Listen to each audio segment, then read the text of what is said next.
आराध्य देव के श्री चरणों में वंदन। नव पदार्थ पुण्य पाप की क्लास का आज छठा सेशन है और हम पढ़ रहे हैं पुण्य पदार्थ पर आधारित दूसरी ढाल के प्रश्नोत्तर। अब तक हमने दोहे और ढाल कर दिए हैं, इस ढाल के भी। और अब प्रश्नोत्तर में पहला प्रश्न जो 27 नंबर था वो हो चुका है। अभी 28 प्रश्न से हम आज शुरू करते हैं।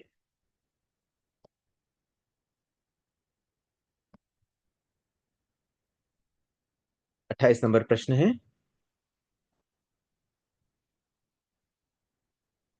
क्या सावध्य दान से पुण्य प्राप्त होता है?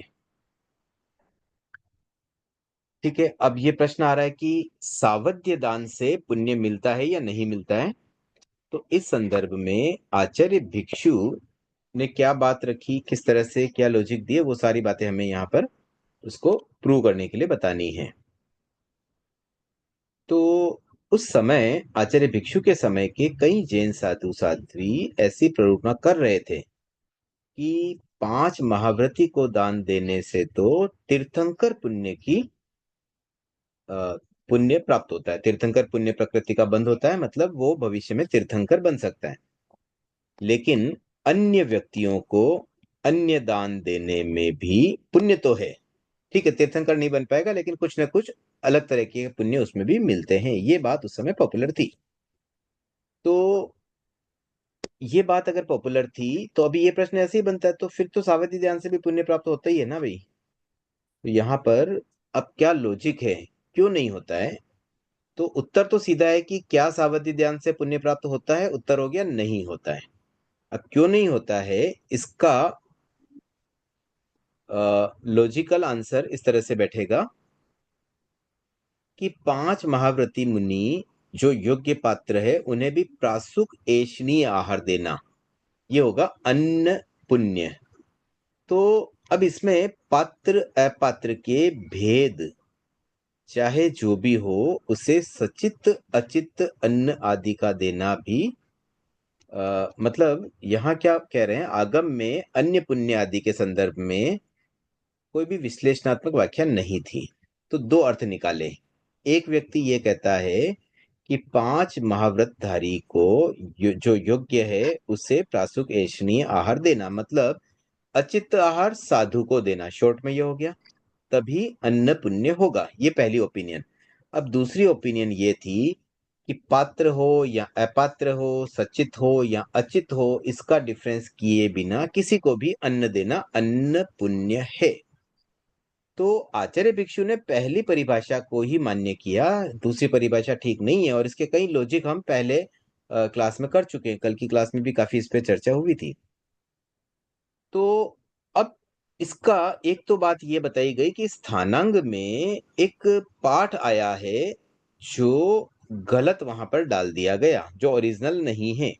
इसलिए उसको इग्नोर करके जितनी बात लिखी गई है उसे समझना है। अब जितनी बात लिखी है उसमें तो केवल पुण्य के 9 भेद आ रहे हैं, 9 प्रकार आ रहे हैं, और उसमें नाम आ गया कि अन्न पुण्य। तो अन्न पुण्य तो हमने वहां पढ़ा और उस आधार पर हम कह भी देवें।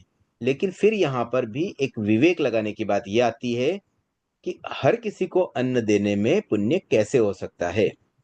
तो कहने का मतलब कि वहां पर डिटेल भले न लिखी हो, लेकिन फिर भी हमें यह समझना पड़ेगा कि इसमें किसको देना है, क्या देना है, ये भी साथ में ऐड करना पड़ेगा। तो अगर मानो हम ये मान लेते हैं कि भाई सुपात्र को दिया उससे अधिक पुण्य मिल गया, यानी कि तीर्थंकर जैसी स्थिति बन सकती है, और अन्य को दिया तो कोई छोटा मोटा पुण्य बने, ये भी बात समझ में नहीं आती है। क्योंकि अल्टीमेटली अगर कोई भी दान सावध्य है, दैट मीन्स पाप तो लग ही रहा है। अब पाप कोई करे और उससे पुण्य मिले, ये कैसे पॉसिबल है?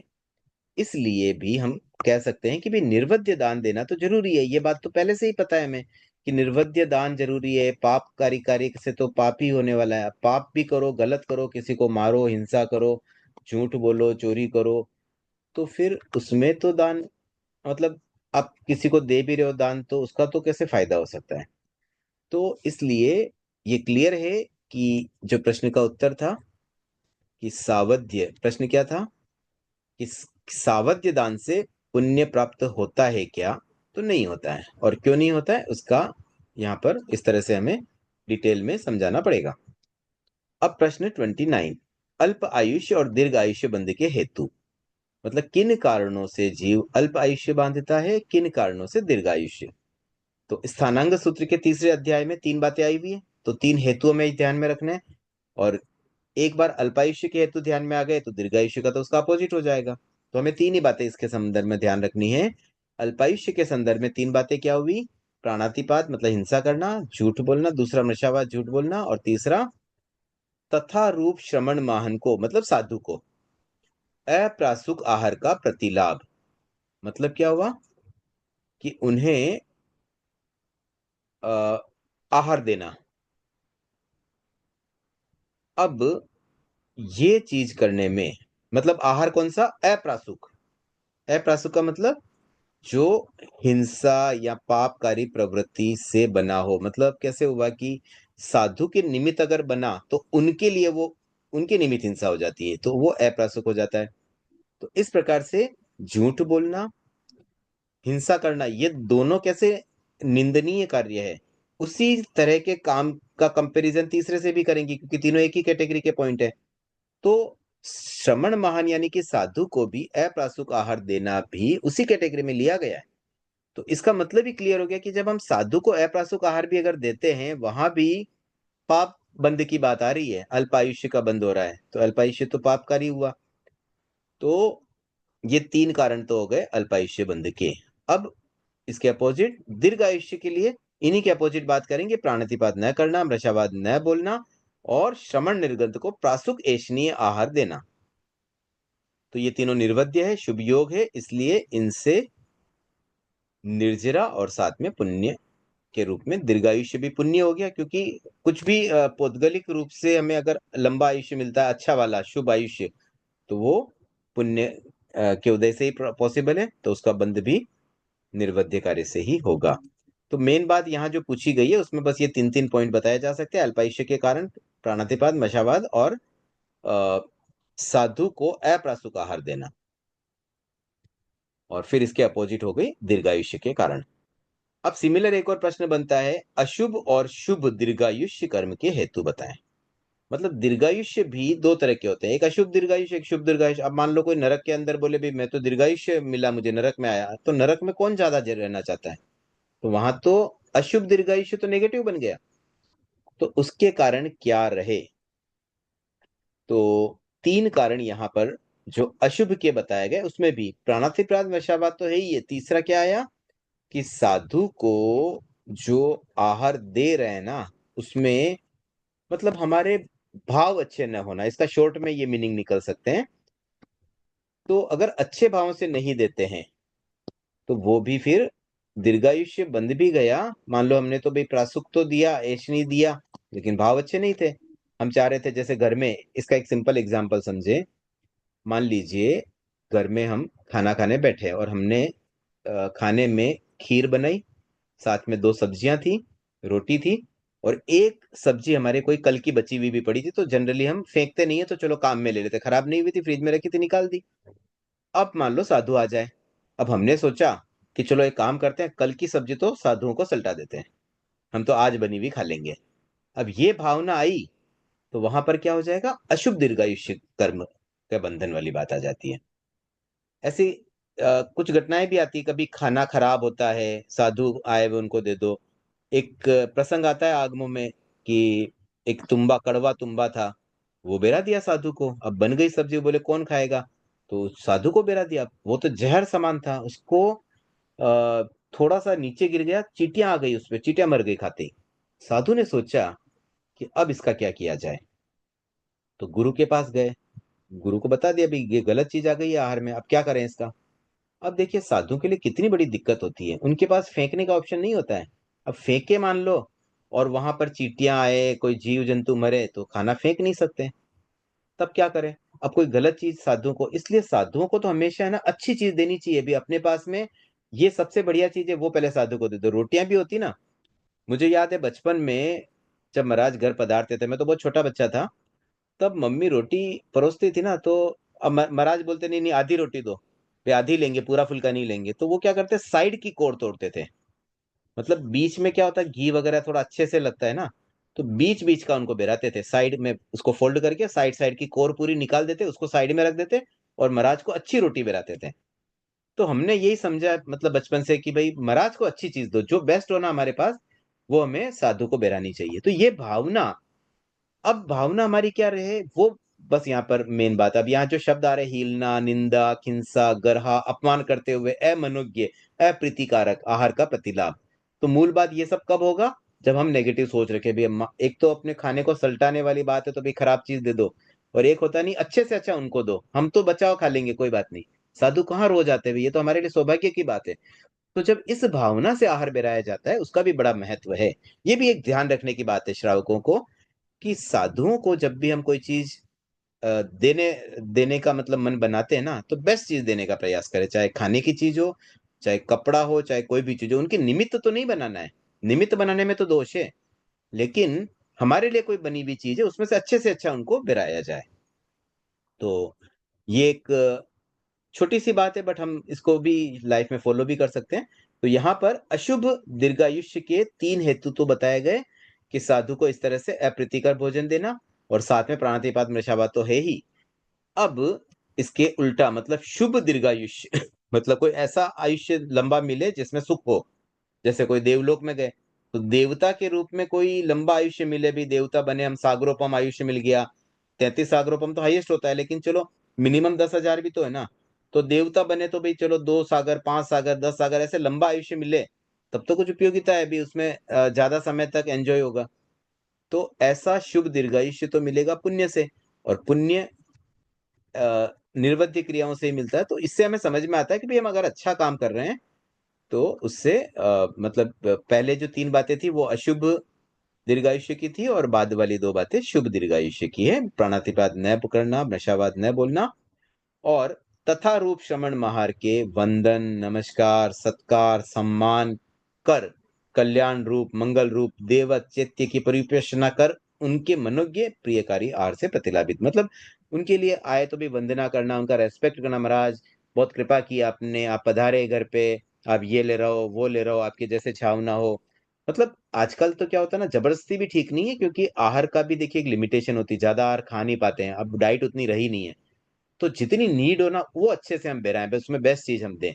ऐसे कई बार ऐसे भी मैंने देखा है, कोई श्रावक है ना, एकदम भावों में इतने ज्यादा वो हो जाते हैं कि अब उनको रिक्वायरमेंट है, मान लीजिए अब उनको शाम की गोचरी में आए और उनको चाहिए थोड़ी सी चीज, और जबरदस्ती उनको मान लो सब्जी पूरी खाली कर दी, अब वो कैसे खाएंगे इतनी सब्जी को। तो ये भी ध्यान रखने की बात है भी, कितने साधु वो इतना खा भी पाएंगे नहीं खा पाएंगे, वो एक ध्यान रखने की बात है, लेकिन जो दें रेस्पेक्टफुल्ली, उन्हें भी लगना चाहिए भी देखो इतनी मनुहार से हमें मिल रहा है भोजन। तो ये हो गया शुभ और अशुभ दीर्घायुष्य के कारण। अगला प्रश्न है प्रश्न 31, वंदना, धर्म कथा तथा वेयावृत्य से जीव क्या उत्पन्न करता है। तो जीव को इन 3 चीजों से क्या मिलता है, मतलब वंदना करने से क्या मिलता है, धर्म कथा से क्या मिलता है, और वेयावृत्य से क्या मिलता है। तो देखिए सबसे पहले वंदना की बात करें, ये बात आई है संभवतः उत्तराध्ययन का ही है, ये उत्तराध्ययन का 29 चैप्टर में जो सूत्र आया, सूत्र का यहाँ उल्लेख भी है, अ, बनते वंदना से जीव क्या प्राप्त करता है, तो वहां पर उत्तर ये आता है कि नीच कुल में उत्पन्न करने वाले कर्मों का क्षीण करता है। ये चीज क्या हुई, ये निर्जरा हुई। कोई भी अशुभ कर्म हमारे आत्मा के साथ जो बंधा हुआ है, जो भविष्य में फल दे सकता है, बिना फल भोगे ही हमने उसको बाहर कर दिया, तो दैट इज निर्जरा। तो अब जो नीच कुल में उत्पन्न करने वाले कर्म जो उसने पहले बांधे हुए थे, उनको तो उसने कर दिया क्षीण, किससे किया, वंदना से।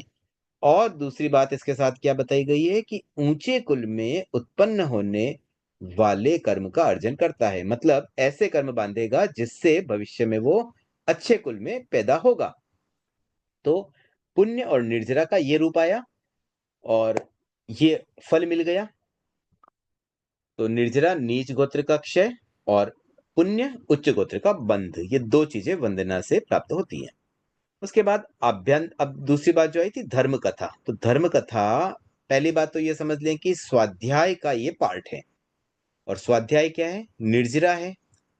तो जब धर्म कथा की बात आती, धर्म कथा का मतलब एग्जैक्टली ये है कि हम धार्मिक चर्चा किसी से करें, किसी को कोई भले प्रवचन के रूप में दें, उपदेश दें, किसी को पर्सनली वन टू वन भी किसी से बात करते हैं ना, तो किसी को कोई अच्छी बात जानकारी दे दी कि देखो ये पुण्य का ये कॉन्सेप्ट हमने आज क्लास में सीखा या इस किताब में हमने पढ़ा, किसी को बताया हम, तो ये भी धर्म कथा हो जाएगी। तो कुल मिलाकर के ये चीज करने से अब लाभ क्या हुआ? तो इसमें लाभ ये बताया गया कि धर्म कथा से जीव क्या प्राप्त करता है?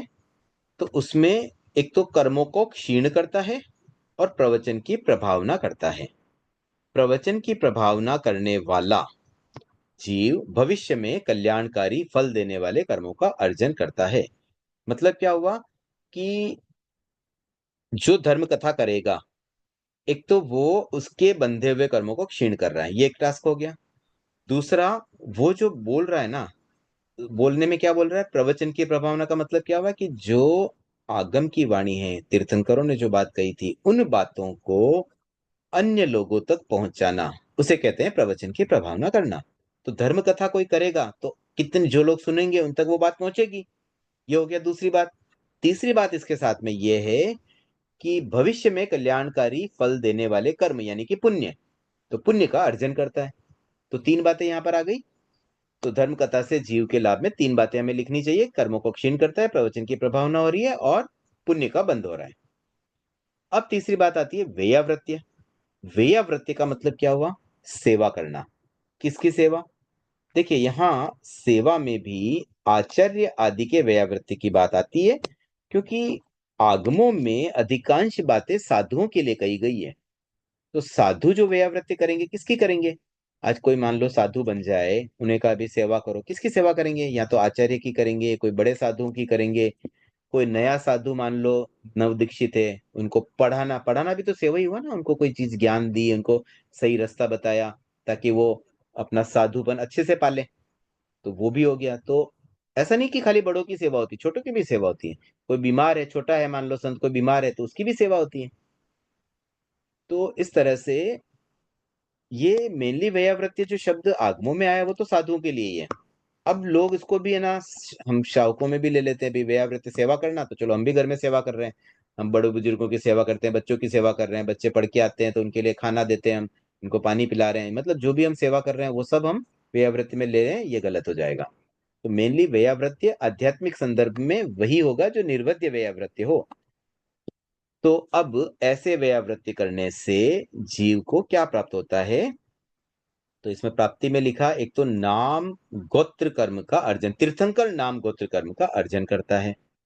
तो ऐसे तो देखिए ये तीर्थंकर नाम कर्म ही, लेकिन गोत्र शब्द भी साथ में एक लगा दिया जाता है एक व्यवहार के लिए कि भाई उसको गोत्र से इजीली समझ में आ जाए। बाकी मूल तीर्थंकर नाम कर्म का ही अर्जन होता है। और तो ये अर्जन हुआ यानी कि यहाँ भी पुण्य हो ही गया। तो इस तरह से तीनों ही कार्यों में, तीनों ही शुभ योग हैं, और तीनों ही कार्यों में जिन आज्ञा है, निर्जरा होती है, पुण्य का बंध भी होता है। बट मेन चीज यही है कि इन तीन शब्द का अर्थ कहीं गलत न निकल जाए, ये बहुत महत्वपूर्ण है। अब जैसे वंदना की बात की गई, वंदना किसे की जाती है? साधुओं को। ये बात कहीं लिखी भी नहीं है आगम में, बट ये अंडरस्टूड बात है, विवेक की बात है कि वंदना तो हम साधु को ही करेंगे। नमस्कार मंत्र जब आया उसमें 5 पद दिए गए, तो 5 पदों को ही वंदना होगी। तो वंदना साधु को होगी। साधु का मतलब केवल नाम का साधु नहीं। अब कोई मानो ऐसे होते हैं ना, कुंभ के मेले में बहुत सारे साधु रहते हैं, हिंदू साधु होते हैं, अलग अलग टाइप के साधु होते हैं, कुछ परिग्रही साधु भी होते हैं जो पैसा भी साथ में रखते हैं, लेकिन साधु भी घर छोड़ दिया हमने। तो घर छोड़ने से कोई साधु थोड़ी बन जाता है। घर छोड़ दिया तो क्या हुआ? पैसा तो आप रख रहे हो ना, अब अपना खर्चा भी चला ले, बस ठीक है, घर में नहीं रहना, आपको परिवार का पालन नहीं करना है। तो ऐसे साधु नाम से न समझे, कई व्यक्ति ऐसे नाम से समझ जाते हैं भी चलो साधु है ना, कोई भी साधु हो, क्या फर्क पड़ रहा है? फर्क पड़ता है। साधु का मतलब शुद्ध साधु होना चाहिए, जो 5 महाव्रती हो।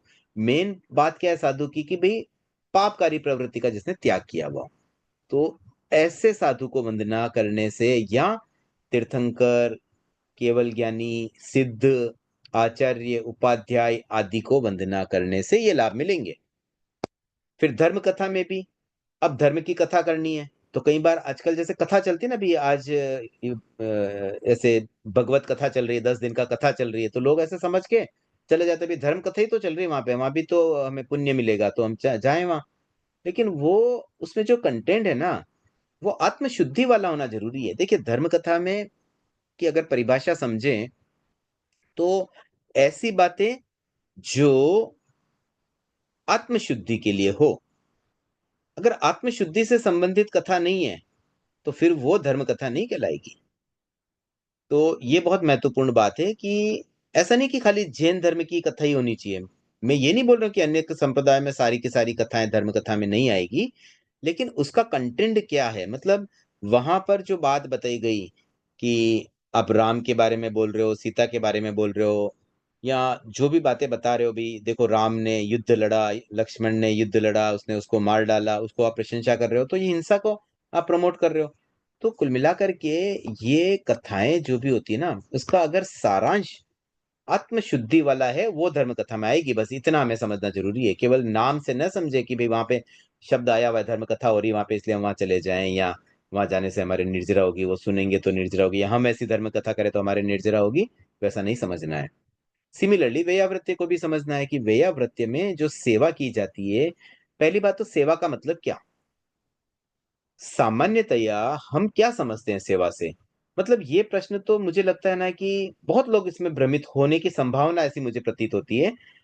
जैसे कई बार हम गुरुदेव के जाते हैं या महाराज के जाते हैं, साधु साधियों के दर्शन के लिए जाते हैं, तो हम क्या कहते हैं, भी हम महाराज की सेवा में बैठे हैं। अब कौन सी सेवा कर रहे हो? कभी कभी है ना ऐसे प्रश्न आ जाता है किसी के मन में। जैसे कोई नॉन जैन व्यक्ति है, उनको हम जब कहते हैं ना भी हम महाराज की सेवा में बैठे, तो बोले आप क्या करते हो सेवा में। जैसे मेरे ऑफिस में कुछ स्टाफ है जो जैन धर्म से रिलेटेड नहीं, उनको नहीं समझे इतनी। उनका एक दिन ऐसे ही बात आई, फोन आया, मैंने बताया भी हम अभी तो मैं महाराज की सेवा में हूँ। तो मुझे बाद में वो ऑफिस में पूछते हैं कि आप क्या करते हो सेवा में, किस तरह से सेवा होती है, उनके हाथ पैर दबाते हो, उनके लिए कुछ चीज लेके जाते हो, उनके लिए फ्रूट आदि लेके जाते हो, कैसे सेवा, या उनकी आरती वगैरह करके कैसे होती है सेवा। तो ये सेवा शब्द मैंने सोचा है समझने की बात है ये भी, क्योंकि ये सेवा तो बहुत कॉमन शब्द है ना। तो अल्टीमेटली मैंने इसका जो एक अर्थ समझा वो ये था कि एनीथिंग, ऐसा कोई भी टास्क जो किसी के आत्म शुद्धि के लिए हो, वही सेवा में आएगा। एक तो देखिए हम अपनी स्वयं की आत्म शुद्धि करते हैं, फिर जैसे मैंने सामायिक की, मैंने माला फेरी, मैंने उपवास किया, ये तो मेरे लिए हो गई, मेरी आत्म शुद्धि हो गई। अब इसमें दूसरे या तीसरे व्यक्ति का तो कोई रोल है नहीं। लेकिन अगर हम किसी व्यक्ति को, किसी व्यक्ति की आत्मशुद्धि में हम निमित्त बने, हम उसे प्रेरणा दें, हम उससे वो कार्य करवाएं, हम उसमें सहयोग करें, तो ये सब सेवा में आ जाएगा। किसी भी व्यक्ति की आत्मशुद्धि के लिए अगर आप निमित्त बनते हो तो वो सेवा में आ जाएगा। फिर भले वो साधु की सेवा हो या श्रावक की सेवा हो, फिर फर्क नहीं पड़ता है। जैसे मान लीजिए घर में वृद्ध माता पिता है, उनको ज्यादा चलने में दिक्कत है, मान लो रेस्ट में है, बेड पर लेटे हुए हैं। अब हम वहां बैठे, कोई किताब हाथ में ली और उनको सुनाया पढ़ के कि देखो मैं आपको थोड़ी देर ये सुना देता हूँ, कुछ अच्छी अच्छी बातें बताई। तो वो सुन करके उन्हें क्या हुआ कि कई बार व्यक्ति है ना, जैसे बीमार है, सोया हुआ है, मन में कभी कुछ नेगेटिव भाव भी आ जाते हैं। अच्छी अच्छी बातें, धर्म की बातें सुनने से उनका चित्त स्थिर बनता है, चित्त समाधि मिलती है। ये चित्त समाधि का मतलब भी इसी रूप में समझना है। चित्त समाधि का मतलब ये नहीं है कि भाई आपकी तकलीफ है बस उस तकलीफ को हम निवारण कर दे, भाई आपके दर्द हो रहा है तो हमने आपकी दर्द दवाई लगा के दर्द को ठीक कर दिया। वो शारीरिक समाधि है। बीमारी का इलाज करवाना ये चित्त समाधि नहीं है। चित्त समाधि तो जो हमारे चित्त को समाधि मिले, हमारी चेतना को जो समाधि मिले, तो चेतना को समाधि मिलेगी ऑलवेज आत्महित के कार्यों में, मतलब आत्मशुद्धि के कार्यों में। तो उस तरह की समाधि अगर हम देते हैं ना तो वो सेवा में आएगा, वे अवृत्ति में आएगा। तो देखिए साधुओं में तो ज्यादा दिक्कत नहीं आती, संयमी जीव की तो किसी भी रूप में सेवा। अब हम जैसे कहते हैं महाराज की सेवा में बैठे, तो वहां क्या सेवा करते हैं, इधर उधर की बातें करना। महाराज मेरे घर में तो अभी हमने ये लिया, हमने हमारे घर में तो कल वो गेस्ट आए थे, वो हमारे बेटे के कोई देखने के लिए आए, ये सब बातें करने से क्या सेवा हो जाएगी। सेवा तो तब होवे जब हम साधु के पास बैठ के उनसे कुछ ज्ञान की बातें सीखें, कुछ उनसे चर्चा करें, कुछ धर्म की चर्चा हो, या मान लो उनकी कोई नीड में हम उनको कुछ हेल्प कर दें, तो ये सेवा होती है। अब जैसे मान लो कोई महाराज है ना, आगम, जैसे अभी आगम मंथन होती है ना हमारे लिए श्रावकों के लिए, वैसे साधुओं के लिए भी आगम की परीक्षाएं होती हैं। तो एक प्रसंग वश में एक अभी बताऊं बात, तो एक बार मैं कोई संतों के दर्शन करने गया और उनके आगम की एग्जाम की तैयारी चल रही थी, तो वो पढ़ रहे थे। तो मैंने कहा महाराज आप तो आगम पढ़ रहे हैं अभी, तो अभी आपको डिस्टर्ब हो, नहीं नहीं आप बैठो भले, कोई बात नहीं, आप मुझे अगर हेल्प कर सको तो मैं कंटिन्यू पढ़ने में मुझे थोड़ी दिक्कत आ रही है, आप पढ़ पढ़ के सुना दो। मैंने कहा ठीक है मैं पढ़ लेता हूँ। तो मैं आराम से आधा घंटा 1 घंटा बैठ के उनको आगम पढ़ पढ़ के सुनाता रहा, वो आंख बंद करके सुनते रहे और उसको ग्रास्प करते रहे। तो ये भी एक सेवा हो जाती है। तो ऐसे ना साधु साध्वियों की सेवा कई तरीके से हो सकती है। मेन चीज है ना, आप साधु साध्वी के यहाँ जाते हो ना, तो जाएंगे तो कुछ ना कुछ सेवा का अवसर मिल जाता है। इसलिए हम कह देते हैं प्राय कि हम वहां बैठे मतलब सेवा में ही बैठे, उनकी उपासना में बैठना ही सेवा ही है। तो ऐसे, लेकिन वहां बस ये ध्यान रखना कि आध्यात्मिक धार्मिक चीजें हो, ये घर गृहस्थी की दूसरी बातें अवॉइड होनी चाहिए, तो सही सेवा हो पाएगी। तो इस तरह से हमने ये 3 चीजें समझी, वंदना, धर्म कथा, व्यय व्रत से जीव को क्या प्राप्त होता है और इसका सही स्वरूप समझना। देखिए सबसे इंपॉर्टेंट बात स्वरूप समझना, अगर गलत चीज समझ लेंगे ना, तो पढ़ तो लिया, अर्थ भी समझ लिया, लेकिन उसको गलत जगह अप्लाई करेंगे, तो वो नहीं करना है। माता पिता की सेवा, माता पिता की आध्यात्मिक सेवा, आध्यात्मिक सेवा में वही सब चीज आएगी जो आत्मशुद्धि उनके लिए, उनको आत्मशुद्धि दे सके। मतलब किसी और जीव को आत्मशुद्धि के लिए हम जैसे जहां भी हम निमित्त बन रहे हैं वो सब सेवा है। आज हम अगर क्लास भी लेते हैं ना, ऑनलाइन क्लास लेना या किसी को पढ़ाना, ये भी सेवा ही है। सधार्मिक वात्सल्य में ये भी एक सेवा हो जाती है, और ये व्ययाव्रत या इससे निर्जरा होती है। अब आगे बढ़ते हैं, तीर्थंकर गोत्र बंध के कितने हेतु हैं। तो देखिए, ज्ञाता धर्म कथा एक आगम है, उसके 8वें अध्ययन में एक सूत्र आता है जिसमें नाम, तीर्थंकर नाम कर्म बंध के 20 हेतु बताए गए। हेतु का मतलब कारण, तो 20 रीजन है जिसकी वजह से तीर्थंकर नाम कर्म बंध सकता है। ये जरूरी नहीं कि हर चीज में हर बार बंधेगा ही बंधेगा, लेकिन उसमें संभावना समझ सकते हैं भी ये करने से बंध सकता है। तो इसमें 20 जो बातें आई है उसका डिटेल भी है यहाँ पे, एक बार नामोल्लेख कर लेता हूँ। अरहत, सिद्ध, प्रवचन, गुरु, स्थविर, बहुश्रुत और तपस्वी, ये 7 प्रथम पॉइंट में इनके प्रति वत्सलता, मतलब अरहत के प्रति वत्सलता पहला पॉइंट हो गया। घूमने का दूसरा वो कर पॉइंट रही हुआ है। सिद्ध के प्रति वत्सलता। कोई दस को कोई अनम्यूट हुआ, एक बार म्यूट कर ले। सब जा रहे हैं, रास्ते जा रहे हैं क्या सबका।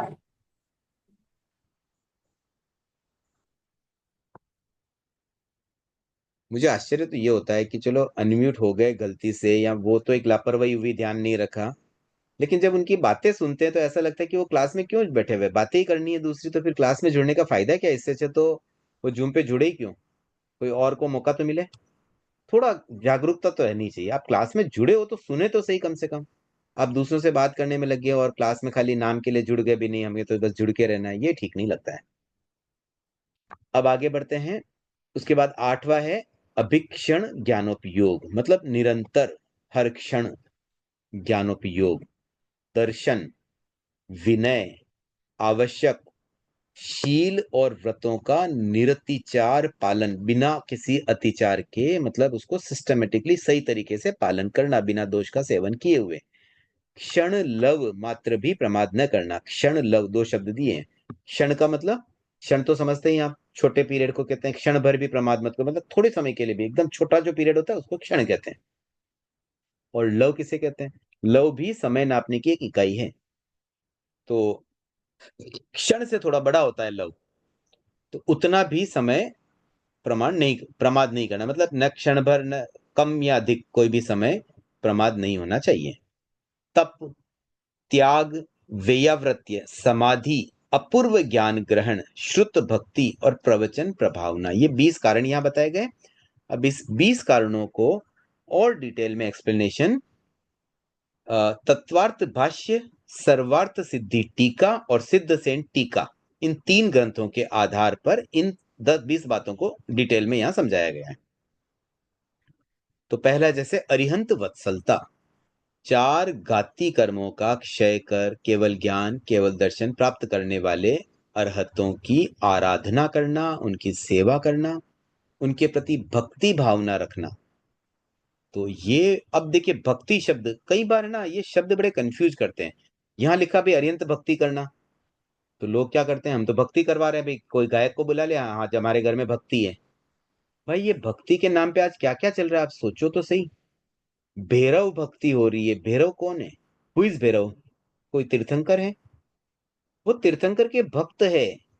तीर्थंकर के भक्तों की भक्ति करनी है या आपको, या तीर्थंकरों की भक्ति करनी है? तो भक्ति के नाम पे क्या हो रहा है वो भी सोचने की बात है, और रियल भक्ति क्या होती है उसमें भी कहीं कोई चीजों में अगर अतिशयोक्ति लगे तो वहां संशोधन भी करना जरूरी है। तो अरिहंतों की भक्ति कैसे होती है? खाली उनके गीत गाने से नहीं, ठीक है उनके बारे में अगर गीत भी गा रहे हैं तो उसके साथ अगर हम भाव जोड़े तो वहां भी भक्ति तो है, लेकिन वो भक्ति कितनी भावों से जुड़ रही ना, वो बहुत महत्वपूर्ण है।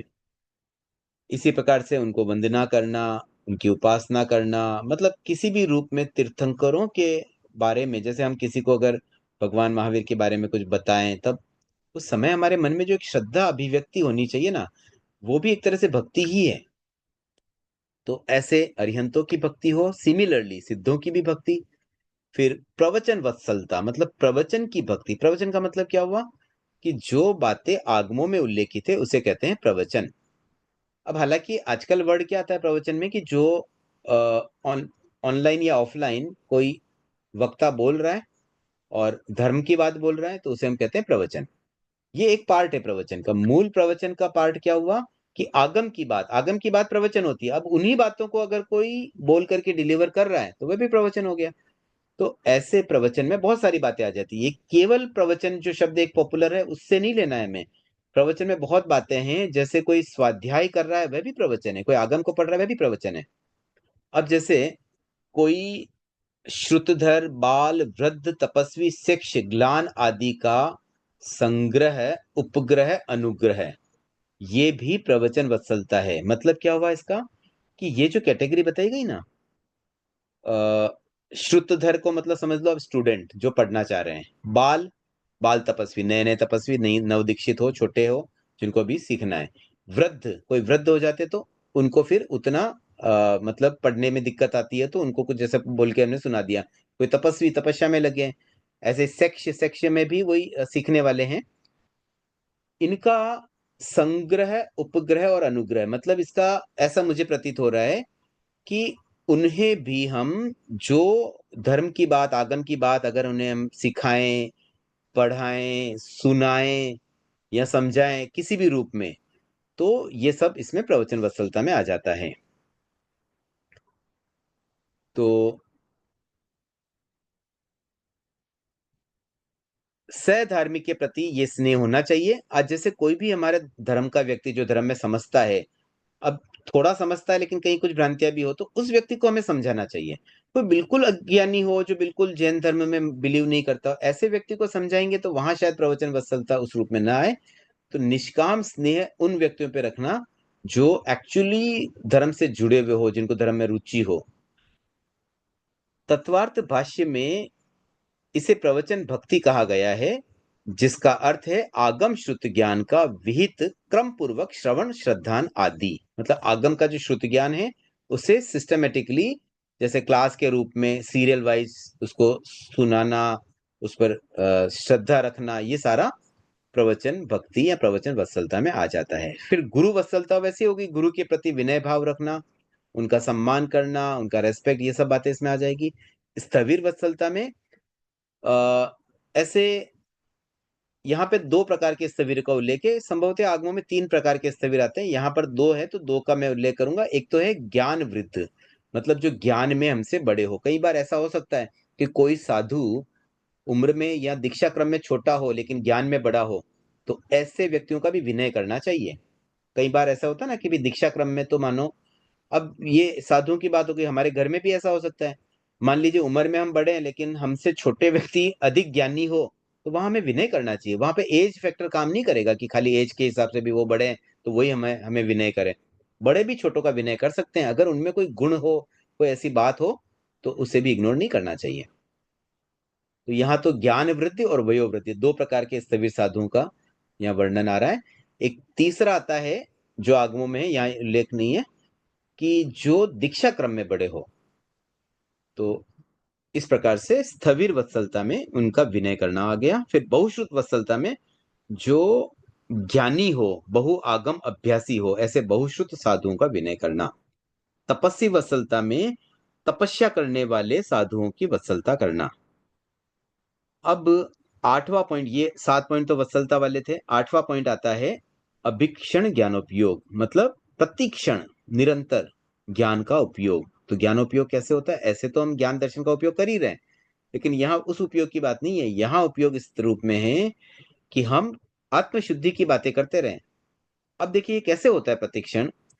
जनरली हमारी लाइफ स्टाइल कैसी होती है ना, कि जब हम धर्म करते हैं तब धर्म कर लेते हैं, एक सामायिक की 48 मिनट उसमें पूरा आत्मा में रहे और बाकी टाइम हम पूरा संसार में घुस जाते हैं। एक्चुअली होना यह चाहिए कि सांसारिक क्रिया के साथ धर्म जुड़ना चाहिए। धर्म 24 घंटे करने की चीज है, धर्म 1 घंटे करने की चीज नहीं होती है। कैसे जुड़ेंगे हम?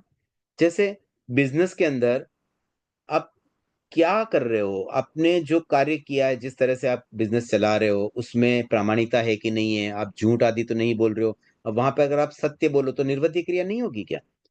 तो बिजनेस में या घर के कामों में भी अगर हम जागरूक रहते हैं तो वो भी तो अभिक्षण ज्ञानोपयोगी हुआ ना। मतलब हमने उस ज्ञान का बार बार उपयोग लगा रहे हैं कि ये आत्मशुद्धि का कार्य है, ये मेरे लिए हितकर कार्य में है, ऐसा करने से मेरी आत्मा शुद्ध बनेगी, ऐसा करने से हम मोक्ष जाएंगे, वो चीजों की जागरूकता रहेगी तो हम उसको प्रैक्टिकल लाइफ में अभ्यास में ला पाएंगे। तो वह भी अभिक्षण ज्ञानोपयोग होता है। तो हम अपनी लाइफस्टाइल को ऐसी बनाएं कि भाई 1 घंटा 2 घंटा सामायिक किया, उतना समय तो करना ही है, उस समय तो 100% धर्म की बात है। लेकिन बाकी समय भी हम, जैसे मान लो दोस्तों के साथ बैठे, कई बार किटी पार्टी होती है, तो किटी पार्टी में उधर उधर की बात हो, कभी धर्म की चर्चा भी हो सकती है। धर्म की चर्चा का मतलब ये नहीं होता है कि लोग बोलने लग जा रहे हैं क्या बोरिंग बात हर बार वही। धर्म चर्चा बहुत इंटरेस्टिंग तरीके से हो सकती है। जैसे मान लीजिए किसी की, मान लो बात चली, कोई प्रसंग आया, भी देखो उसके घर में वो लड़की भाग गई, तो उस समय भी अगर हम थोड़ा ये विवेक रखें, चलो उनकी क्या परिस्थिति रहेगी, हम क्यों निंदा करें, ये बात भी अगर हम करें, तो क्या ये निर्वृत्ति क्रिया नहीं हो गई है? मैं ये नहीं कह रहा हूं कि आपको है ना किटी पार्टी या कोई पार्टियों में भी आप बस धर्म की बात करते रहो ताकि लोग कुछ दूसरी बात, लेकिन वहां भी आप ध्यान रख सकते हो ना कुछ नॉर्मल चीजों में। जैसे खाना ऑर्डर किया, तो भाई जितना चाहिए उतना ही मंगाते, फालतू वेस्ट नहीं करें। ये फालतू वेस्ट नहीं करना, क्या ये धर्म की बात नहीं हुई? तो ऐसे आप हर जगह पर हर कार्यों में भी कोशिश ये करें कि हम धर्म को जोड़ें, तभी हमारा ज्ञानोपयोग निरंतर हो पाएगा। उसके बाद है दर्शन विशुद्धि, जिन पर उपदिष्ट तत्वों में शंकादि दोष रहित निर्मल रुचि प्रीति दृष्टि दर्शन का होना। तो जिन द्वारा उपदिष्ट मतलब तीर्थंकरों द्वारा बताए गए तत्वों पर शंका आदि दोष नहीं होना चाहिए और उसमें हमारी रुचि जागनी चाहिए, ये होता है दर्शन विशुद्धि। तो जब किसी की दर्शन विशुद्ध बनता है, मतलब एक तरह से सम्यक तो पुष्ट बनता है। अब देखिए सम्यक्त्व के 5 लक्षण बताए गए हैं, उसके आधार पर हम चेक कर सकते हैं भी हम सम्यक है कि नहीं है, लेकिन उसके आगे सम्यक्त्व के 5 भूषण भी तो होते हैं। उन भूषणों को भी अगर हम अप्लाई करें तो हमारा सम्यक तो और निखर सकता है, तो दर्शन की और अधिक विशुद्धि हो सकती है, दर्शन और शुद्ध बन सकता है। तो इस तरह से सम्यक्त्व के लक्षणों के ऊपर भी जो उसके भूषण हैं उनको भी हम अप्लाई करें अपनी लाइफ में, अपने आचरण में, तो उसमें फिर दर्शन विशुद्धि वाली स्थितियां बन सकती हैं। ये सारी आप सोचिए जो बात आ रही ना, ये तीर्थंकर नाम कर्म बंधन के हेतु है। मतलब क्वालिटी तो होनी चाहिए, ऐसे छोटे मोटे भी हर कोई सम्यक तीर्थंकर नहीं बनने वाला है। तो उसमें भी कुछ तो अपनी एक क्वालिटी होनी चाहिए, उसमें उतनी डीपनेस होनी चाहिए, डेप्थ होनी चाहिए। विनय तत्वार्थ, विनय संपन्नता, मतलब विनय रखना। तो विनय भी कहाँ कहाँ किस किस तरह का होता है, तो इसमें 4 प्रकार के विनय बताए गए हैं: ज्ञान दर्शन चारित्र और उपचार विनय। ज्ञान के प्रति विनय होना, दर्शन के प्रति विनय, चारित्र के प्रति विनय। अब चारित्र के प्रति विनय में सब चीजें आ गई भी, साधु को, आचार्यों को, उनको जो हम वंदना कर रहे हैं, विनय भाव रख रहे हैं, सब उसमें आ गया। और उपचार विनय, उपचार विनय का मुझे एग्जैक्ट मीनिंग अभी ध्यान में नहीं आ रहा, लेकिन इसको मैं एक बार होल्ड कर सकता हूँ, किसी को ध्यान में आया तो बता दें, नहीं तो बाद में कभी इस पर और बता दूंगा मैं। 11वां पॉइंट है आवश्यक, सामायिक आदि 6 आवश्यकों का भाव पूर्वक अनुष्ठान करना। मतलब जब हम प्रतिक्रमण करते हैं तो उसमें 6 आवश्यक होते हैं। 6 आवश्यकों में पहला आवश्यक सामायिक है, इसलिए सामायिक आदि कहा गया। तो मूल इसका मतलब हुआ, आवश्यक का मतलब प्रतिक्रमण है। तो प्रतिक्रमण भावपूर्वक करना। तो कोई प्रतिक्रमण भावपूर्वक करता है उससे भी तीर्थंकर नाम कर्म बंध सकता है। शील व व्रतों का निरतिचार पालन, कोई शील का पालन करे, व्रतों का पालन करे। अब कोई व्रत ले, मानो यहाँ तो जैसे साधुओं की बात करें तो महाव्रत की बात है, भी महाव्रत लिए तो उसको अच्छे से पालन करें। शील यानी ब्रह्मचर्य का पालन सही ढंग से करें, मन में कभी ऐसे भाव भी ना आ जाए। कई बार ऐसे हो जाए, कोई साधु मान लो कोई युवतियां दर्शन कर रही है और एकदम मन में भाव आ जा रहे यार ये तो कितनी स्वीट है, कैसे ये आए हमारे पास, रोज आए तो कितना अच्छा हो, वैसे भाव भी नहीं आने चाहिए। ठीक है वो आई है, श्राविका है, उसका जो प्रश्न पूछा हो गया, हमें उसमें लालसा, आसक्ति वो थोड़ी भी नहीं आनी चाहिए, वो भी मानो शील में थोड़ी कमी जैसी हो जाती है। तो व्रतों का पालन में, अब जैसे श्रावकों के लिए बात करूं तो जो हमने नियम लिए हुए 12 व्रत स्वीकार किए, तो उन नियमों का पालन हम सही ढंग से करें, हम जागरूक रहें। ऐसा नहीं कि चलो अभी चलता है, अभी मैं तो क्या करूं, मुझे तो बहुत भूख लग रही है, आज आज रात ही भी लगा दे, त्याग किए हुए तो भी रात लगा दी, क्यों? ऐसा भी थोड़ा हम कंट्रोल हम भी कर सकते हैं ना। ऐसे ही शील का पालन भी श्रावकों के लिए जो नियम है ना उसके अनुसार कि भाई स्पाउस को छोड़ के अन्य जो जैसे भाइयों के लिए भाई अन्य जो भी युवतियां हैं वो सारी उनके लिए बहन जैसी होनी चाहिए। किसी के प्रति मन में, आजकल तो क्या हो रहा है, मतलब मैरिड लाइफ में इतने अफेयर जैसी बातें सुनने में आती हैं। 15 साल से शादीशुदा है, 30 साल से शादीशुदा और अफेयर हो रहे हैं। ये सब नहीं होना चाहिए। ये भी तो, इनमें भी तो हम जागरूक बने भी, हम हमारे मन में ही क्यों बात आवे किसी के प्रति, हम इस तरह से क्यों राग रखें। ये तो हमें पता है ये टेम्परेरी एक लाइफ हमें मिली है, आज वो हमारे साथ है, कल कोई और हम कहीं जाएंगे, वो जीव कहाँ जाएगा, क्यों किसमें इतनी आसक्ति रखें। ये जो क्षणिक सुख के लिए जो इस चीज से हम दिशा भ्रमित हो जाते हैं ना, ये श्रावकों के लिए भी जागरूकता का विषय है। आज तो इतनी घटनाएं देखने को मिलती है, मतलब मैरिड लाइफ में, इवन अनमेरिड लाइफ में भी जो अट्रैक्शन हो रहा है, अफेयर्स हो रहे हैं, ये सब क्या है। तो जो शीलवान व्यक्ति, हम पहले जैसे सतियों की कहानियां पढ़ते हैं ना, तो कैसे शील उनकी मेन हाईलाइट होती भी, देखो एकदम शील व्रता। तो ये शील वाली बात तो आजकल कहाँ बची है, कितनी कम युवतियों में ये बात देखने को मिलती है। तो ये भी हमारे लिए एक जागरूकता की बात है। उसके बाद 13 नंबर पर है क्षण लव संवेग। क्षण लव मतलब वही कम समय अधिक समय, क्षण भर या लव लव भर, उतने समय के लिए मतलब वो कंटिन्यू हो गया। क्षण लव में सब चीजें कंटिन्यू जैसे हो जाती भी, हर क्षण, हर लव। तो संवेग मतलब, संवेग का मतलब क्या हुआ, सांसारिक में रुचि न होना, मतलब मोक्ष जाने की तीव्र अभिलाषा, ये हमारा निरंतर रहना चाहिए। जब कोई व्यक्ति बहुत एकदम एक्साइटेड भी, मोक्ष ही जाना है मुझे तो, और बहुत केयरफुल रहता है, तो ऐसे व्यक्तियों के फिर तीर्थंकर नाम कर्म भी बंध सकता है।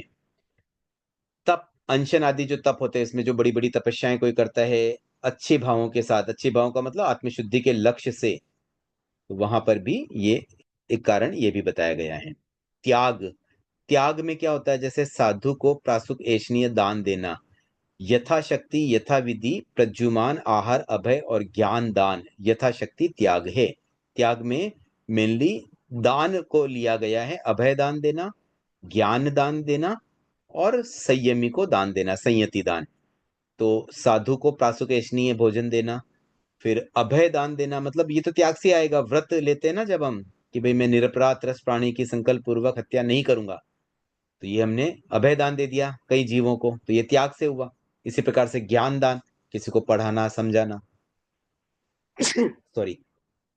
तो हैंडरेज वैसे शुरू तो हो गए हैं, बट मैं एक बार ये प्रश्न को एक बार पूरा कर लेना चाहता हूँ, और भी किसी की जिज्ञासा है तो हाथ खड़े कर सकते हैं। व्ययावृत्य, व्ययावृत्य में, वैसे व्ययावृत्ति के बारे में काफी डिटेल पिछले प्रश्न में आई गई थी, तो यहाँ एक व्ययावृत्ति का आगमिक अर्थ दिया गया, 10 विध सेवा। 10 विध में आचार्य, उपाध्याय, स्थविर, तपस्वी, ग्लान, शिक्ष, कुल, गण, संघ और सधार्मिक, ये 10 तरह के, एक तरह से ये साधु की ही कैटेगरी है, तो उनकी सेवा, या जैसे गण की सेवा, संघ की सेवा, ये सब चीजें उसमें आ जाती हैं। उसके बाद समाधि, समाधि का अर्थ है चित्त स्वास्थ्य। अब देखिए यहाँ फिर ध्यान दीजिए, चित्त स्वास्थ्य है, ये शरीर का स्वास्थ्य नहीं है। अक्सर हम चित्त समाधि में कई बार हम ऐसे समझ लेते भी हेल्दी रहे, वो हेल्दी रहना नहीं है, उसका चित्त में हेल्थ रहनी चाहिए, मतलब आत्मा हेल्दी रहे। तो निरुपद्रवता का उत्पादन, स्वस्थता निरुपद्रवता का उत्पादन है। जैसे भांडागार में आग लग जाने पर बहुत से लोगों का सहकार होने से आग को शांत किया जाता है, उसी प्रकार से अनेक व्रत और शील से संपन्न मुनि के तप करते समय किसी कारण से अगर विघ्न आ जाए, तो उनका संधारण करना, उनको शांत करना, ये साधु समाधि है। मतलब किसमें किया, उनके उनके आध्यात्मिक कार्यों में। तो अब जैसे मान लीजिए एक एग्जाम्पल लेते हैं, कि श्रावकों में चित्त समाधि की बात करें, मान लो अब कोई वाइफ, मतलब घर में वाइफ है, और वाइफ बोलती भी मुझे तो सोने का हार चाहिए, वो नाराज है एकदम, मुझे सोने का हार नहीं दिला रहे, 1 महीना हो गया बोलते हुए, अब हमने कभी उसको थोड़ी एक सोने का हार दिला तो चित्त समाधि हो जाएगी, वो चित्त समाधि नहीं है। मतलब इस चीज को थोड़ा समझना पड़ेगा कि जहां हम किसी के चित्त को समाधि दे, मतलब उसकी चेतना को समाधि दे, उसकी आत्मा को समाधि दे। और आत्मा की समाधि सोने के आभूषणों से नहीं होने वाली है, वो होगी आप उनको, वाइफ को ऐसे समझा करके कि भी देखो ये सब ठीक है, अभी मेरे पास पैसा नहीं होगा तब दे दूंगा, अभी तो फिलहाल तुम सामायिक में ध्यान दो, महाराज आए हुए उनके दर्शन सेवा करो, अभी उस पर ध्यान दो, ये सब क्या। तो ये चित्त समाधि होती है जो जिसमें उसका चित्त लगे और मतलब आत्मशुद्धि के कार्य में की तरफ आगे बढ़ सके। अपूर्व ज्ञान ग्रहण, अप्राप्त ज्ञान को ग्रहण करना, मतलब ऐसी कोई नई चीज सीखना। कोई नई चीज जब सीखते हैं ना, तो उसको कहते हैं अपूर्व, जो पहले नहीं पता था, फर्स्ट टाइम जाना। तो ऐसी चीजें भी हमें सीखते रहना चाहिए, ये बहुत इंपॉर्टेंट है। देखिए स्वाध्याय में ऐसे तो हम, जब भी स्वाध्याय है मतलब कोई चीज को रिवाइज करना, बार बार पढ़ना, कोई दिक्कत नहीं, वो भी अच्छा है। लेकिन अगर कोई नई जानकारी मिलती है ना, तो उससे हमारा ज्ञान बढ़ता है और हम और अधिक हमारी, हो सकता है हमारे कोई भ्रम उससे दूर हो जाए, हो सकता है उससे हमें कोई नया रास्ता मिल जाए, हो सकता है हमारे आचरण में कोई एक नया एक हमें आइडिया मिल जाए। तो ये सब अपूर्व ज्ञान ग्रहण से ही पॉसिबल है। इसलिए कोशिश ये करेंगे जब भी स्वाध्याय करें ना, कुछ नया सीखने का प्रयास करें। लक्ष्य तो ये रहना चाहिए कि जब सुबह उठे ना, तो एक टारगेट बनाए कि आज कुछ नया सीखना है, कुछ तो नया सीखना है। अब हमें कितना ज्ञान है, हमें तो कुछ भी ज्ञान नहीं है, बहुत नाम मात्र का है। तो कुछ नया सीखेंगे तभी तो हमारा ज्ञान में अभिवृद्धि होगी। तो मैं तो कई बार ऐसे रिकमेंड भी करता हूँ कि रोज की एक स्वाध्याय की सामायिक अगर कोई व्यक्ति करना शुरू कर देना, डेली एक सामायिक स्वाध्याय की हो। कई व्यक्ति ऐसे सामायिक करते हैं ना, तो उनका एक क्रम रहता है कि भाई इतने मिनट तो हम ध्यान करते हैं, इतने मिनट माला फेरते हैं, भक्तामर बोलते हैं, हमारी सामायिक तो उसमें पूरी हो जाती है, स्वाध्याय तो कर ही नहीं पाते हैं। तो मैं उनको अक्सर कहता हूँ भाई एक सामायिक एक्सक्लूसिवली स्वाध्याय के लिए करो। क्योंकि स्वाध्याय की सामायिक से क्या लाभ होगा, स्वाध्याय में भी ऐसे कई रूप है, लेकिन मैं स्वाध्याय उस रूप में कह रहा हूँ कि कुछ नया पढ़ना। कोई किताब, जैसे कोई आगम ले लिया, कोई और कोई आचार्यों की किताब हो, कोई और अच्छी धार्मिक किताब, उसका स्वाध्याय हो। और नए सिरे से मतलब उसको पूरा कंप्लीट कर लिया, फिर कोई दूसरी बुक ले ली, फिर तीसरी बुक ले ली, ऐसे क्रमशः हम अगर कुछ नया सीखते रहें तो वो अपूर्व ज्ञान ग्रहण में आ सकता है। फिर 19th पॉइंट है श्रुत भक्ति, मतलब सिद्धांत की भक्ति। तो श्रुत मतलब आगम की जो बातें होती है वो सब सिद्धांत है, उसके प्रति भी हमारी भक्ति, श्रद्धा, उस पर आस्था इतनी मजबूत है। अरे नहीं नहीं, ऐसे कैसे आप बोल सकते हो, आगम में ये बात कही गई है, इसको कैसे आप विरोध कर रहे हो। तो ये एक भक्ति की भावना, मतलब एक तो क्या होता है ना, कोई चीज जब हमारी होती है तो हम कैसे उसके लिए मतलब एक रेडी हो जाते हैं, उसको डट करके मुकाबला करते हैं। नहीं नहीं, ऐसे कैसे हो जाए। आज जैसे हमारे घर में किसी सदस्य को कोई नीड हो और हम वहां गए और उसको वो चीज नहीं मिलती, तो हम उससे झगड़ा भी कर लेंगे कि ये व्यक्ति इतनी देर से खड़ा, आपने इसको क्यों नहीं दिया। और ऐसे दुनिया में दूसरों को तो हुए नहीं हुए, तो अपना जहां होता है ना वही भक्ति आ पाती है। तो ये सिद्धांत को भी जब हम अपना समझ ले कि हाँ ये तो भाई अपनी चीज है, तब वो भक्ति की बात आएगी। फिर अंतिम पॉइंट है प्रवचन प्रभावना। प्रवचन की प्रभावना करना मतलब वही तीर्थंकर वाणी आदि की प्रभावना हो, हम और लोगों को उसकी प्रेरणा दें। तो धर्म की प्रभावना भी बहुत महत्वपूर्ण है। कई बार हमें लगता है हमें क्या करना, हमें क्या करना, ये बात नहीं आनी चाहिए, हमें क्यों नहीं करना। मतलब कोई धर्म की बात हम किसी को अगर कहीं मौका मिलता है, कहीं पहुंचाना पॉसिबल लगता है। कई बार ऐसे मैं सोचता हूँ कि घर में है ना, बच्चों के प्रति हमारे मन में ये उदासीनता मैंने देखी है कि बच्चों को हम धर्म डिलीवर करने में नहीं लगे, उनको तो पढ़ाने में लगे हैं। अभी करियर बनाओ, अभी तुम्हारे पढ़ने का टाइम है, अभी ये सब मत करो। कभी उनके साथ 5-10 मिनट बैठ के कुछ धर्म की बात उनको भी बता दे, हल्की फुल्की बातें। तो ये भी तो धर्म प्रवचन प्रभाव नहीं हुई ना। तो इस तरह से तीर्थंकर बंद के हेतु श्वेतांबर दिगंबर आदि ग्रंथों पर आधारित ये कुछ 20 कारण बताए गए हैं। अब मैं आगे बढ़ू उससे पूर्व कुछ जिज्ञासाएं ले लेते हैं, प्रश्न 33 से हम आगे के सेशन में कर सकेंगे। जिज्ञासाओं के क्रम में सबसे पहले दीपमाला जी। जय जिनेन्द्र सर। सर जैसे आपने बताया व्यववृत्ति के लिए तो थोड़ा उसमें कंफ्यूजन भी था। हमें ऐसे था कि जो चारित्र आत्माओं में जैसे जो साधु संत जो वृद्ध साधु होते हैं या जो आचार्य की सेवा करते हैं उसी को ही बोलते हैं। जैसे भी आपने बताया कि श्रावक भी कर सकते हैं। तो अभी जैसे मेरे हस्बैंड 8-9 महीने से लगभग रास्ते की सेवा में गुरुदेव के जैसे वहीं रहते थे। लगभग 5 महीने तो पूरे वे वहीं रहते, घर पे भी नहीं आए थे। तो ये भी व्यववृत्ति में आता है। देखिए आजकल क्या हो रहा है ना, व्यवस्थाओं के लिए हम जुड़ते हैं वो एक अलग बात होती है, और एक एक्चुअल सेवा अलग बात होती है। आप गोचरी की सेवा में लगे, आप साधुओं के निमित्त खाना बना रहे हैं, उनको खिला रहे हैं, वो सेवा नहीं कहलाएगी। आप अपने खाने में से उनको अगर ऑफर कर पाए, देखो कर पाए इसलिए बोल रहा हूँ कि इतना आसान नहीं होता है। अब रोज सेवा में कहाँ से भी, हम तो 4 जन सेवा कर रहे हैं, साधु 10 है, कहाँ से करें? फिर ठीक है, जितना हम इतना कर सकते हैं, बाकी अब देखो और महाराज देखेंगे और कहाँ से करनी है, और लोग सेवा करें। तो जिनाइनली अगर सेवा होती है ना, जहाँ पे एक्चुअली आत्मशुद्धि के लिए, अब वो वहां सेवा में गए, प्रवचन सुनते हैं, साधु साथियों के साथ बैठ के कुछ धार्मिक चर्चा करते हैं, ये सब सेवा में आ जाएगा। बट आप वहां गए और चलो 4 फ्रेंड है, सुबह महाराज के प्रवचन में साथ में चल लिए, और बाद में आराम से अपने रूम में गए, ताश खेल रहे हैं और कुछ काम कर रहे हैं, तो ये सब सेवा में नहीं काउंट होगा। कहने का मतलब, मैं ये नहीं बोल रहा हूँ आपके हस्बैंड ऐसा करते होंगे, मैंने एक एग्जाम्पल समझाने का प्रयास किया है। तो बस हमें ये कोशिश करनी है कि हम जब भी साधु साधियों की सेवा में रहे ना, तो वहां मैक्सिमम आध्यात्मिक लाभ लेने का प्रयास करें। जितना अधिक हम आध्यात्मिक लाभ लेंगे, ऑटोमेटिक वो सेवा में कन्वर्ट हो जाएगी। अब सर जैसे थोड़ा बहुत फोन पे भी बात करना पड़ता था बिजनेस को लेके, जैसे तो वो भी सावध्य क्रिया में आ जाएगा। हाँ, वो तो सावधि क्रिया तो सावधि क्रिया है ही है, लेकिन जितना जितना निर्वृत्ति क्रिया हो रही है, उतनी उतनी सेवा हो रही है। 24 घंटे तो हम सेवा नहीं कर पाते हैं। हो सकता है 24 घंटे हम वहां भले 5 महीना कंटिन्यू हो, लेकिन 5 महीने में से प्रतिदिन के 2-3 घंटे भी सेवा हो तो भी अच्छी बात है। और जो आप जैसे गोचरी के लिए बोल रहे हैं, तो जो चौका चलता है, एक तो जो गुरुदेव के साथ में जो चौका चलता है, तो उसमें भी फिर सावध्य क्रिया होगी। देखिए, चौका चल रहा है, आप अपने लिए खाना बनाते हैं, तो वो तो सावधि क्रिया ही है। लेकिन साधुओं की सेवा कहाँ शुरू हुई? हम हमारे लिए खाना बन गया, अब हम उसमें से साधुओं को जो खाना खिला रहे हैं, वो साधु की सेवा हुई। साधुओं के लिए खाना बन के वो साधु की सेवा नहीं होगी। हमारे लिए खाना बना, वो तो सावध्य क्रिया हो ही रही है, हमने हमारे लिए सावध्य क्रिया की है।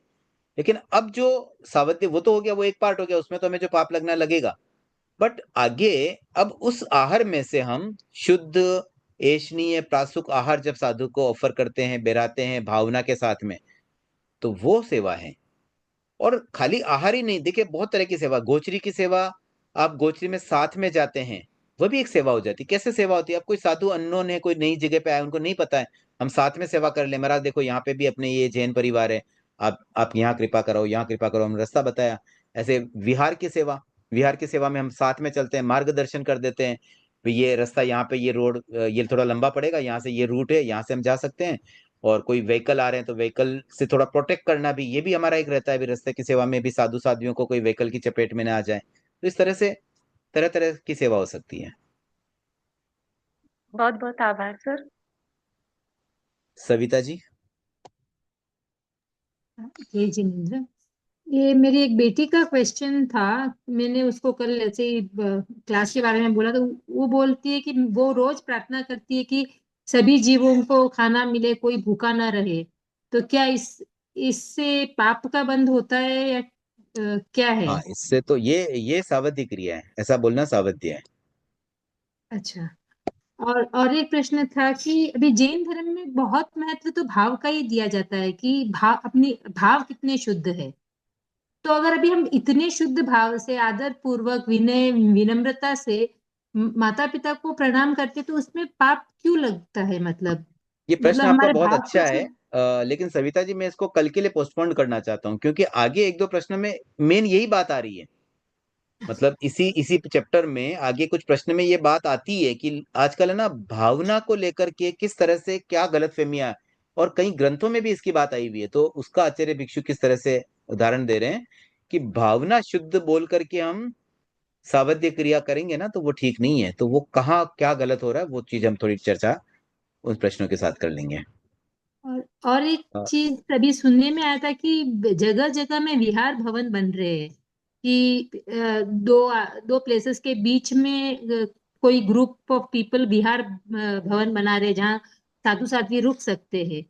तो फिर स्थानक को छोड़ के इस विहार भवन में रुकना, वो तो सेम ही हुआ ना, कि साधुओं के निमित्त में विहार भवन बन रहे हैं, तो क्या? देखो, साधुओं के निमित्त अगर बन रहा है तो गलत है। अगर अपनी सुविधा से बनाते कि चलो अपने भी कभी कोई आ रहे हैं, उनको भी रुकवा सकते हैं, क्योंकि साधु तो हमेशा तो नहीं रहेंगे, कभी नहीं रहेंगे। अब एक एग्जाम्पल, जैसे मान लीजिए कोई मुंबई से सूरत जा रहा है, अब कोई श्रावक ही है, और उनको लगा कि भाई मुझे है ना वलसाड़ में कुछ काम है, यहाँ कोई जगह हो तो मैं रुक जाऊं। अब कोई उनको आइडिया लगा यार यहाँ महाराज अक्सर रुकते, वहां गए, पता किया, हाँ रुको ना आप, श्रावक आपके लिए तो है ये, तो क्या दिक्कत है? फिर वैसा विहार बन गया जो श्रावकों के भी काम आ रहे, तो दिक्कत नहीं है। कि एक्सक्लूसिव साधु के लिए बनेगा तो प्रॉब्लम है। जी। ओमरम। हाँ, कांता जी सुराणा के नाम से जिन्होंने हैंड रेज किया है। म्यूट है आप। जय जिनेन्द्र, हाँ। मेरे को ये पूछना है, अभी आपने बीच में फरमाया था कि साधु संतों के स्वास्थ्य और साता के लिए औषध और भेषज भी अपन बहराते हैं। कभी भी उनके स्वास्थ्य की अगर समस्या हुई और उनके स्वास्थ्य की समस्या में हम अगर सहयोगी बनते हैं, तो अगर उनका स्वास्थ्य ठीक होता है तो उनका धर्म में ध्यान भी लगता है, नहीं तो कई बार उनके भाव भी भटक सकते हैं। तो क्या ये मतलब धर्म की उस परिभाषा में आएगा निर्जरा में, या सांसारिक क्रिया में आएगा? नहीं, ये सावधि क्रिया में ही आएगा। कारण क्या है कि उनके निमित्त हम बन रहे हैं, मतलब साधन साध्य वाली बात है। अब जैसे तेरापंथ भवन बना, तो हम तेरापंथ जी। भवन बनेगा तो वहां सामायिक होगी, ये सब होगी, लेकिन फिर भी तेरापंथ भवन बनाना तो सावधि क्रिया है ना। हाँ वैसे जी। ही जहां हिंसा का प्रयोग है, साधु के निमित्त कोई चीज बन रही है ना, तो उसमें हम उसको सावधि क्रिया ही मानना पड़ेगा। भले उसका आउटपुट बाद में कुछ नहीं अच्छा है, वो आउटपुट आएगा, वो अलग बात है। अब तेरापंथ भवन में भी सेम बात ही हो गई, वहां भी आउटपुट तो आएगा, नहीं, सामायिक अभी लाखों अभी लोग सामायिक अभी करेंगे। अभी मैं बिहार में था, और बिहार में ये लगा कि भी साधु साधियों को कुछ मतलब दवा की आवश्यकता है। तो जहाँ अगर जैन कोई मिल गए और उन्होंने बिना कोई भी पैसा लिए अगर वो दवा दे दी, तो वो तो वो अपन ने निर्वज्य उसमें सेवा है, दलाली कर दी, उसमें कोई दिक्कत नहीं है। वो तो लेकिन कई निर्वज्य बार सेवा ऐसी होगी। सिचुएशन भी आती है कि अपने को मतलब अर्थ का प्रयोग करके भी दवा का मतलब उपलब्धता करनी पड़ती है। अब बिना समाचारी में भी अपन मतलब सारी व्यवस्थाएं करते हैं, तो वो तो सांसारिक क्रिया हो गई कि उस समय हमने उनको साधु नहीं माना। लेकिन साधुओं के रहते हुए भी मेरा कहने का एक ही प्रश्न था कि हम उनके उस साधना में सहभागी बन रहे हैं, तो दवा बहराना या आगा पीछा अगर वो मतलब क्या कहें उसको सूझती देखिए, है। एक चीज मैं यहाँ पे करेक्शन करना चाहता हूँ, भिन्न जी। समाचारी में वो साधु नहीं रहे ऐसा नहीं कहेंगे हम, साधु तो है वो, ये एक जी। बहुत बड़ी बात है। भिन्न समाचारी में वो दोष का सेवन कर रहे हैं, फिर भी वो साधु है। छठे गुणस्थान के साधु दोष का सेवन कर सकते हैं, तो ओके। दोष का सेवन करने से उनका साधु तो नहीं गया। लेकिन अब हम जो उसमें बेरा रहे हैं ना, उस दोष में हम साथ में ज्वाइन हो रहे हैं, तो वो दोष हुआ, इसलिए सावध्य क्रिया तो है। उनको भी दोष का प्रायश्चित देना पड़ेगा, हमें भी प्रायश्चित देना पड़ेगा, दोनों के लिए एप्लीकेबल नहीं है। नहीं, पर अपन रास्ते में है या अपने घर में कोई सूझती दवा है और उसका उपयोग हो गया, मेरे पास बीपी की मशीन है, शुगर की मशीन है, अगर मैंने उसका उपयोग करवा लिया, तो ये सावधि क्रिया तो नहीं गिनी जावे ना? मैं वही बोल रहा हूँ, दो पार्ट समझ लीजिए। जहां पर साधु के निमित्त सावध्य क्रिया नहीं हो रही है, वहां दिक्कत नहीं है। जैसे आपने कहा भी, कोई दवाई हाँ की दुकान से ही मिल गई उनको बिना पैसे दिए, तो जी। ठीक है, वो प्रॉब्लम नहीं है। तो वो तो, उसको तो आप निर्वध्य सेवा समझे, लेकिन जहां सावध्य उसको सावध्य समझे, दोनों का भेद बस करना है हमें। ठीक ठीक है। Thank you. चंद्रकला जी, मोहम्मद आपका नाम क्या है? घेवरचंद सुराणा। केवरचंद जी, ठीक है। चंद्रकला जी। सर, सर मेरी जिज्ञासा है कि अगर हम संसार के जितने भी दर्शन धर्म हैं, उनका जैन दर्शन के साथ तुलनात्मक अध्ययन करें, तो जो जैन दर्शन की बातें हैं वैसी सत्यता हमें अन्य दर्शनों में नहीं मिलती है। और जैन दर्शन के लोग भी मुट्ठी भर ही हैं, उसमें भी बहुत कम है जो सही करनी करते हैं। तो क्या पुण्य का बंधन फिर अन्य दर्शनों के लोगों का नहीं होता है? देखिए, ये सिद्धांत कोई गलत होना वो एक अलग बात है लेकिन निर्वध्य क्रिया होना अलग बात है। अब जैसे कोई अन्य दर्शन का व्यक्ति भी ये कहे कि नहीं मैं झूठ नहीं बोलूंगा, और वो झूठ नहीं बोल रहा है, वो सत्य बोला या झूठ नहीं बोला, तो क्या वो निर्वध्य क्रिया नहीं है? कोई अन्य दर्शन का व्यक्ति भी मानो घर में बैठा है, आधे घंटे के लिए वो एकांत बैठा है, अपने बारे में चिंतन करता है, उसको ये फीलिंग आ सकती है ना कि मेरी चेतना का एहसास किसको नहीं हो सकता? उसके लिए क्या धर्म थोड़ी सीखने की जरूरत होती है? स्वयं की चेतना का एहसास तो कोई भी कर सकता है। तो क्या वो ध्यान का प्रयोग नहीं है? क्या कोई दीर्घ श्वास प्रेक्षा करता है? क्या दीर्घ श्वास प्रेक्षा निर्जरा का हेतु नहीं है? तो क्या अन्य संप्रदायों में इस तरह के और कोई मतलब होते ही नहीं है क्या? तो ऐसे बहुत सारी चीजें अन्य संप्रदाय में होती है। और भगवान महावीर ने तो एक बहुत सुंदर बात कही है कि संसार में ऐसा एक भी दर्शन नहीं है जिसमें 100% फॉल्स हो। एक भी दर्शन नहीं है 100% फॉल्स, तो होता ही नहीं, कुछ ना कुछ ट्रूथनेस तो हर दर्शन में है। ठीक है। Thank you sir. एक और जिज्ञासा सर, अभी जो ये 12वां पॉइंट पढ़ा था, तीर्थंकर नाम गोत्र का बंधनशील और व्रतों का निरतिचार पालन। अभी सर हमने आचार मीमांसा में भी पढ़ा कि ये जो शील, 5 शील व्रतों और 3 गुण व्रतों का पालन और उपवास करना पहला विश्राम है। तो ये शील, 5 शील व्रत तो वहां पे अणुव्रत से संबंधित हो गए श्रावक के, और यहाँ पर वो शील की ब्रह्मचर्य से हुआ है। और फिर एक अलग लाइन भी आई है कि उन व्रतों के पालन में उपयोगी उत्तर गुणों को शील कहते हैं। तो यहाँ पे शील का एग्जैक्ट अर्थ क्या समझे सर हम? देखिए, शील का मतलब तो यही होता है, कोई भी व्रत अगर लेते हैं ना तो उसका पालन करना। तो ब्रह्मचर्य भी एक व्रत है। तो जनरली हाँ, ब्रह्मचर्य के लिए स्पेसिफिकली शील शब्द ज्यादा पॉपुलर है, इसलिए मैंने वो कह दिया। बट ऐसे शील में सब चीजें आ जाती है, मतलब चारित्र का पालन शील है, व्रतों का पालन शील है। कोई भी त्याग हमने अणुव्रत के रूप में कोई छोटा त्याग भी लिया और उसका पालन हम करते, वह भी शील है। महाव्रत का पालन भी शील है। तो उपयोगी उत्तर गुणों को, जैसे 5 महाव्रत है साधु के, उस तो फिर उनके उपयोगी उत्तर गुण फिर कौन से? 5 समिति समिति तीन गुप्ती। गुप्ती इनको माने? अच्छा sir, Urmila ji. Thank you. Yes sir. Sir जैसे अपन साधु साध्वी को इसे मतलब गोचरे मिलाते हैं ना, तो जैसे अपने पास 2 फुलके बने हुए हैं ना, तो फिर उसमें से जैसे आधा फुलका अपन साधु साध्वी थोड़ा को जोर से बोलिए ना उर्मिला जी, आवाज स्लो आ रही है। आवाज आ रही थोड़ा आवाज है? अपनी वॉल्यूम ही थोड़ा बढ़ा के बोले तो। एकदम फुल है वॉल्यूम तो। अभी आ रही बोलिए, है? आप ट्राई करिए, मैं कोशिश करता हूँ सुनने की। जैसे अपन है ना साधु साध्वी को गोचरी करवाते हैं सर, तो उसमें जैसे अपने लिए 2 फुलके बने हुए हैं, तो उसमें हम्म। से आधा फुलका अपन साधु साध्वी को गिरा दिया, राइट? तो हम्म। फिर उसमें से जैसे अपन ने 1.5 फुलका ही खाया, उसमें से अपन आधा फुलका और एक्स्ट्रा अपन बनाएंगे नहीं। और हम्म। जैसे उसमें अपने को सुपात्र दान का भी हो गया, उनोद्री भी हो गया, हम्म। दोनों हो गया, बेस्ट है वो, तो सबसे बढ़िया यही तरीका होता है गोचरी का। है ना? और जैसे भिन्न समाचारी होते हैं ना सर, तो हम्म। जैसे अपन भिन्न समाचारी को, वो तो छठे गुण स्थान में ही है, राइट? तो हम्म। अपन जैसे लेके गए और अपन अपन जैसे उनके लिए नहीं बना के लेके गए, हम्म। है ना?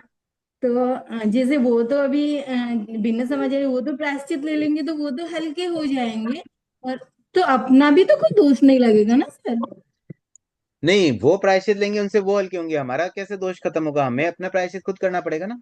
अगर हमने कोई दोषपूर्ण, जैसे अगर उनके निमित्त आप आहार लेके गए तो आपको उसका प्रायश्चित लेना चाहिए। अगर आपने अपने आहार में से कुछ बिराया तो दिक्कत नहीं है, तो फिर दोष नहीं हुआ है। भले वो ओके। भिन्न समाचारी, लेकिन है तो साधु ही ना, छठे गुण स्थान में है तो साधु। हम्म तो हम्म साधु हम्म को गोचरी बनाने में दिक्कत नहीं है, लेकिन क्या कहा गया कि साधु को प्रासुक ऐशनीय भोजन बहराना है। अब वो बीमारी के हम्म निमित्त हमने मान लो कोई एक्स्ट्रा चीज बहराई, तो उससे हम गोचरी ना समझे, उससे हम ये ना समझे कि ये हमारे लिए निर्वध्य क्रिया, अभी सावध्य क्रिया हो रही। बट जो जो निर्वध्य क्रिया हम भिन्न समाचारी के लिए करेंगे उसमें तो हमें भी लाभ मिल रहा है, उसमें फिर प्रायश्चित की जरूरत नहीं है।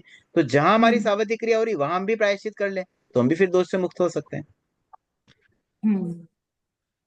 ठीक है सर, सिर्फ एक छोटा सा क्वेश्चन है कि जैसे 14 पूर्व का जो वो भद्रबाहु ने स्थूलीभद्र स्वामी को दिया था ना, कि तो मतलब वो 4 फिर उनको लास्ट में नहीं दिए, वो उन्होंने मतलब बाई ये वो प्रश्न बाद गलती। में करते हैं ना, अभी क्या ओके ओके रिकॉर्डिंग ओके चालू है, और जो इम्पोर्टेंट जिनके पहले हैंड है उनका पहले एक बार सुन लेते हैं। ओके ओके, हाँ, thank you ghevar sir. Chand ji, आपका और कोई है प्रश्न?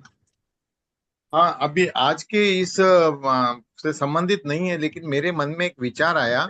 अच्छा, संबंधित नहीं है तो इसको भी हम रिकॉर्डिंग के बाद रखते हैं। सपना जी, जी, आपका प्रश्न है क्या आज की, मतलब जो सिलेबस से संबंधित प्रश्न हो तो पहले वो कर लीजिए। नहीं सर, रिकॉर्डिंग के बाद पूछ लूँ। ठीक है, भारती जी, आपका भी रिकॉर्डिंग के बाद वाला ही है। नहीं अंकल, मेरे को मीनिंग पूछना था, प्रासुक और ऐशनीय। हाँ, देखिए, प्रासुक का मतलब ये होता है जो अचित्त हो। अचित्त का मतलब समझते हो? विदाउट सचित। हाँ, मतलब पक्का जिसको बोलते हैं, पक्का पानी, कच्चा मतलब पानी। बिना जीव का, वो हो गया प्रासुक। हाँ। ऐशनीय का मतलब हम्म, होता है जो उनके निमित्त न बना हो। अच्छा। ठीक है। और हाँ, और एक एक और था, वो अंकल स्टोरी तो पूरी बताओ ना। कौन सी स्टोरी रह गई? वो साधु जी को, है ना, वो जहर वाला खाना दिया था। हाँ, फिर क्या हुआ था कि वो जहर का खाना जो दिया था ना, तो अब साधु करे क्या, कहीं डाले तो भी दिक्कत है। तो उनको गुरु ने कहा कि तुम उसको है ना कोई ऐसी जगह पर इसका विसर्जन कर दो, मतलब जमीन में गाड़ दो। तो जनरली साधु के कभी एक्स्ट्रा खाना आता है ना, तो फिर उनको ना जमीन खोद के उसमें थोड़ा उसको मतलब गाड़ना होता है, ताकि फिर वो उससे जीव जंतु न मरे। तो वो गए वहां पर, जैसे जमीन में वो डालने की कोशिश की, थोड़ा सा डाला तो वहां तो चींटियां आई और वो वहां भी मर गई। तो उन्होंने सोचा कि अब ये मेरे लिए पॉसिबल नहीं है, क्योंकि मुझे कोई ऐसा स्थान नहीं मिल रहा है कि जहां पर मैं सेफली उसको मतलब इसका प्रतिष्ठापन कर सकूं, जिसको मैं इसका विसर्जन कर सकूं सेफली, जहां और कोई जीवों की हिंसा न हो। तब फिर उन्हें एक जगह मिली जहां पर बोला ये मुझे एकदम सेफ लग रहा है, और वो जगह थी उनका स्वयं का पेट। तो उन्होंने क्या किया, वो कड़वा तंबा सारा खुद ही खा लिया, और खाने के साथ ही उनकी फिर मृत्यु भी हो गई।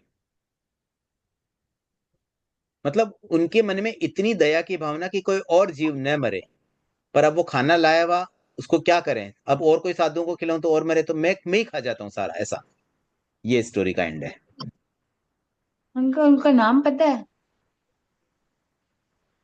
नाम तो बहुत कॉमन है, यहाँ किसी को भी पता ही होगा धर्म वैसे तो। रुचि अणगार, हाँ, धर्म रुचि अणगार, धर्म रुचि धर्म रुचि अणगार। धर्म रुचि अणगार। मुझे थोड़े नाम कम याद रहते हैं ना, इसलिए मैं खाली स्टोरी बोल हाँ देता अंकल, हूँ, मेरे नाम को वाम भी कैरेक्टर्स इतने याद नहीं रहते हैं। तो ये धर्म रुचि अणगार की कहानी है। ठीक है, ओमर, आज के हाँ लिए इतने ही ओमर रखते हैं, अंकल। ओमर हम।